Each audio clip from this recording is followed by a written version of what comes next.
سلامونه، یوې بلې ویډیو کې تاسو ټولو ته زه هرکلی وایم. د څنګه نوښت وکړو کتاب څلورمې برخې ته مو ښه راغلاست وایم. نن د خوشبینۍ ارزښت درته ښیو. په 2014 کال کې د 500 هغو کوچنیو شرکتونو په اړه چې په لږ وخت کې ډیر پرمختګ کړی وو چې کومه څېړنه سوې وه او په INC ورځپاڼه کې چاپ شوه. څېړونکو دا وموندله چې د دې مدیرانو یوه غوره ځانګړنه دا وه چې د شرکت محصولاتو، خدمتونو او د کاروبار راتلونکي لپاره خوشبینه وو. دا خوشبیني نورو ته تلله، په ټول سازمان کې خپره کېدله او د کارکوونکو ترمنځ یې ډیره انرژي او نوښت رامنځته کاوه. همدارنګه دا کار د مفکورو د دایمي جریان د رامنځته کولو لامل کېده چې د یو شرکت په بریا کې زیات ګټور وو. د خوشبینۍ د ساتلو او ډیرولو لپاره دوی بیلابیلې طریقې شته. اول ډیر وخت هغه څه سره چې مینه لرئ او د هغه د ترلاسه کولو لپاره فکر کوئ خبرې وکړئ.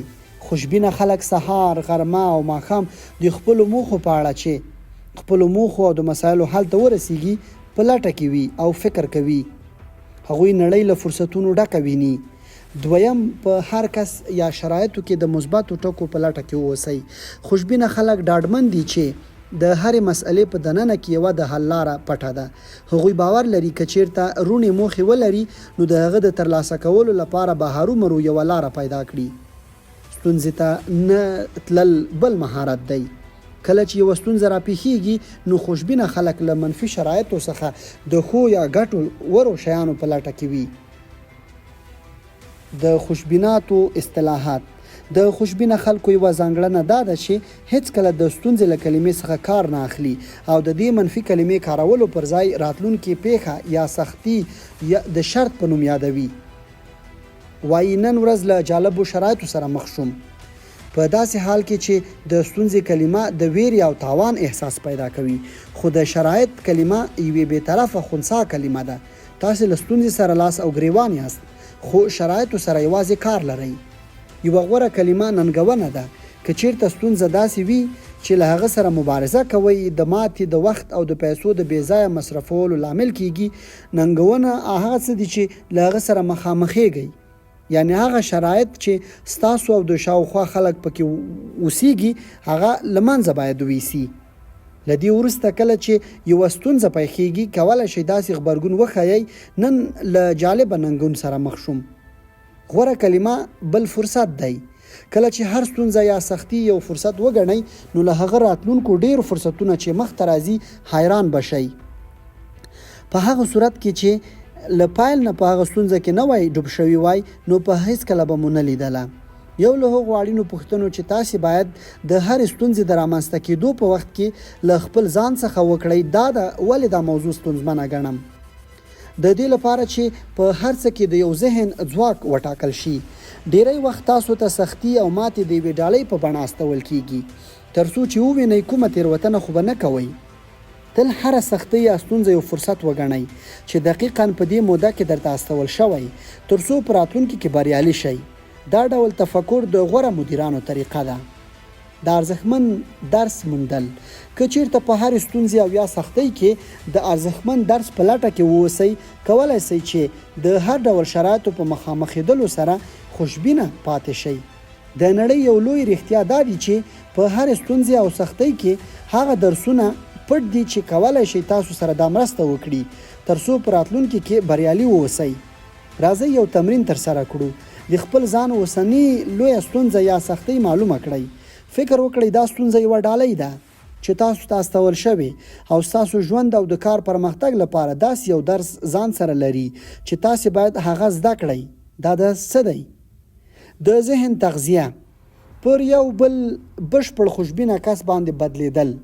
باید تل خپل ذهن له مفکورو، اطلاعاتو، مثبتې پوهې او له مثبتو خلکو سره په خبرو او اترو تغذیه کړئ. لکه څرنګه چې هغه څه کیږي چې تاسو یې فکر کوئ، ډیر هغه څه کیږي چې خپل ذهن له هغه څخه تغذیه کوئ. که چیرته ښه او مغز لرونکي خواړه وخورئ نو روغ او ژوندی بدن به ولرئ. که چیرته خپل ذهن په مثبتو مطالبو تغذیه کړئ نو تاسې به د کار لپاره یو مثبت، خلاق او هوښیار ذهن ولرئ. کله چې د هرې سختۍ پر راتللو سره دا ډول فکر ولرئ نو د هر سخت موقعیت څخه به تاسې داسې فوق‌العاده درسونه او لیدونه زده کړئ چې خپله به حیران شئ. ډیری وخت هغه درس زده کړئ چې د بل ګام د بریا کلي ده. مثبت فکر، مثبت خبرې او مثبت تصور هغه کتلستون دي چې په هر څه خبر او ډیر پوه ذهن د تیر په پرتله په ډیره چټکۍ سره کار وکړئ. د هر هغه څه په اړه چې تل فکر کوئ ستاسو په ژوند کې جذبیږي. که چیرته منفي فکر او وینا ولرئ یا د راتلونکو پیښو په اړه تشویش وکړئ د جذب قانون فعالوئ ترڅو لکه آهنربا هغه پیښې ستاسو ژوند کې جذب کړي. پام وکړئ. پوه او ډیر آګاه ذهن روڼتیا، ژمنتیا، کلک باور او هڅونې ته اړتیا لري. دا ذهن ته له ژورو احساساتو چې اړین یې لیوالتیا دی فعالیږي. هر څومره چې د اړینې موخې د ترلاسه کولو لپاره ډیره لیوالتیا ولرئ نو پوه ذهن ډیر په چټکۍ سره کار کوي ترڅو داسې مفکورې او لیدونه وړاندې کړي چې د دې لامل کیږي چې تاسو ډیر ژر خپل موخه خواته په حرکت راولي. عملی تمرینونه. له همدې شیبې دا پریکړه وکړئ چې په بشپړه توګه یو خوشبینه کس واوسئ. یوازې د خپل غوښتنو او د ترلاسه کولو لارو په اړه فکر او خبرې وکړئ. په هر ډول شرایطو کې د مثبتو ټکو په لټه کې واوسئ. په هر سختۍ کې د ارزښتمن درس په لټه کې واوسئ او تل خپل ذهن له ذهني پروتین مثبت د کتاب په بڼه او ریز فایلونه، PDF، ویډیوګانې او ځینې نور مواد پیدا کړئ او له هغې سره خبرې اترې وکړئ ترڅو ژوند مو له هغه تغذیه شي. د خوشبینه خلکو په ژبې خبره وکړئ. له منفي کلمو چې منفي معنا لري ځان وساتئ او د هغو پر ځای داسې کلمې ووایئ چې انرژي ولري او د ستونزو حل لارې وښیئ. بل بحث د نوابغو ځانګړتیاوې دي. د هغو له مخې ځانګړتیاوې خپلې وروزئ.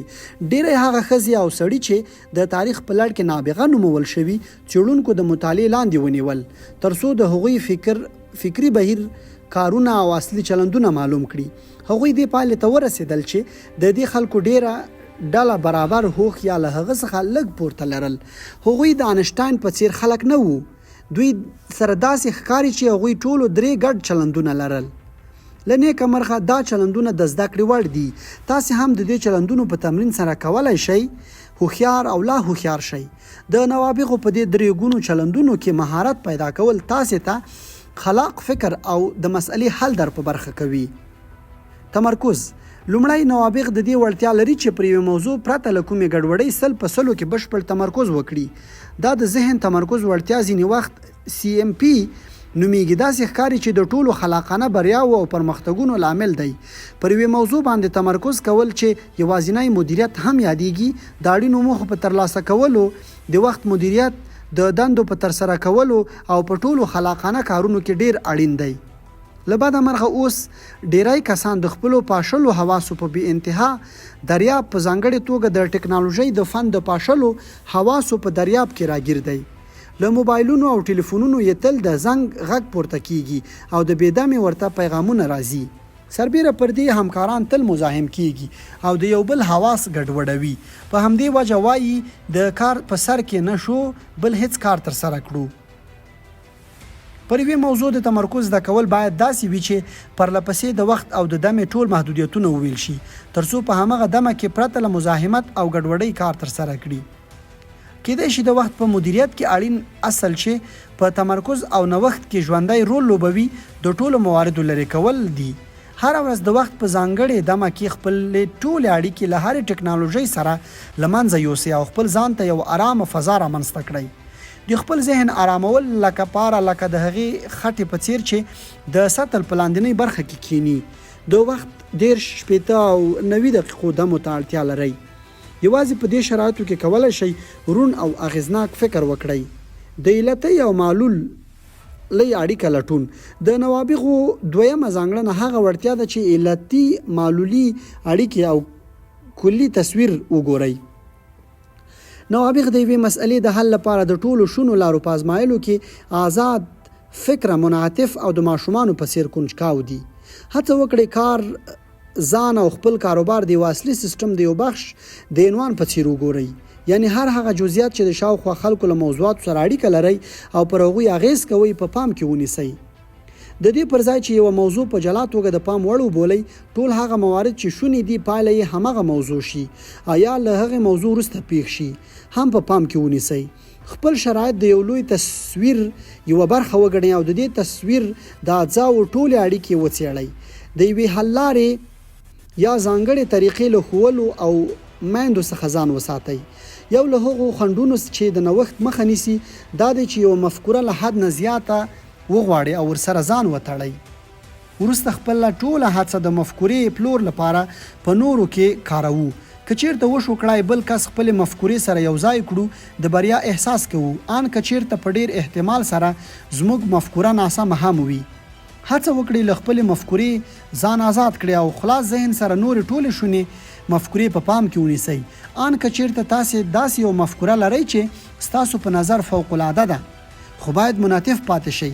تر هغه چې مو ټول احتمالات نه وي څېړلي نو له یوې مفکورې سره مه یو ځای کیږئ. خپلې مفکورې سره داسې چلندونه وکړئ چې هغه بل چا ویلې ده. مشکوک اوسئ، پوښتنې وکړئ، خپل کار داسې فکر سره پیل کړئ چې کیدای شي دا مفکوره ټوله ناسمه وي. له سیستماتیکې طریقې څخه ګټه اخیستل. دریم، نوابغ د مسلې حل لپاره د سیستماتیکې او منظمې کړنې څخه کار اخلي. لومړی مسله په واضحه او لیکلې بڼه بیانوي، وروسته بیا د لاندنیو مواردو په څیر پوښتنې کوي. دا ستونزه څنګه رامنځته شوه؟ آیا په رښتیا هم ستونزه ده؟ که کیدای شي فرصت وي. آیا په رښتیا هم ستونزه ده؟ که کیدای شي یوه لویه متفاوتې ستونزې نښه وي چې باید حل شي. د ریاضي تفکر په ښوونځي کې زده کوئ، که څه هم وروسته له ښوونځي څخه بیا هیڅکله له ریاضي او هندسي څخه کار نه اخلئ، خو دا چې تخصصي حوزې ته ننوځئ، د دې زده کړو موخه د سیستماتیک کار زده کول له پیل نه تر پایه د یوې مسئلې د حل لارو پیدا کولو لپاره ده. تاسو د هرې مسئلې د حل لپاره یوه منطقي او سیستماتیکه طریقه زده کوئ. هغه مهارت چې کولی شئ د ژوند په نورو برخو کې هم وکاروئ. ټول نوابغ د مسایلو حل لپاره سیستماتیکه حل لاره لري او هره مسله ګام په ګام حلوي. په یاد ولرئ چې عمل ډیر اړین دی. تاسې هماغه څه یاست چې ترسره کوئ یې. کله چې د نوابغو چلندونو تمرین کوئ، ډیر ژر به د هغوی په څیر عمل وکړئ. عملی تمرینونه: له خپلو اوسنیو ستونزو څخه یوه ستونزه وټاکئ او د هغه ټول جزئیات د کاغذ پر مخ ولیکئ. ځینې وختونه د جزئیاتو د لیکلو پر وخت ځوابونه ښکاره کیږي. دویم، له هغې ستونزې سره چې لاس او ګریوان یاست له لرې وګورئ. د ستونزې او د کارونو د اجزاو ترمنځ د علتۍ او معلولۍ اړیکه وڅېړئ. یوه پاڼه کاغذ راواخلئ، په منځ کې یوه دایره رسمه کړئ او مسئلې په هغه کې ولیکئ.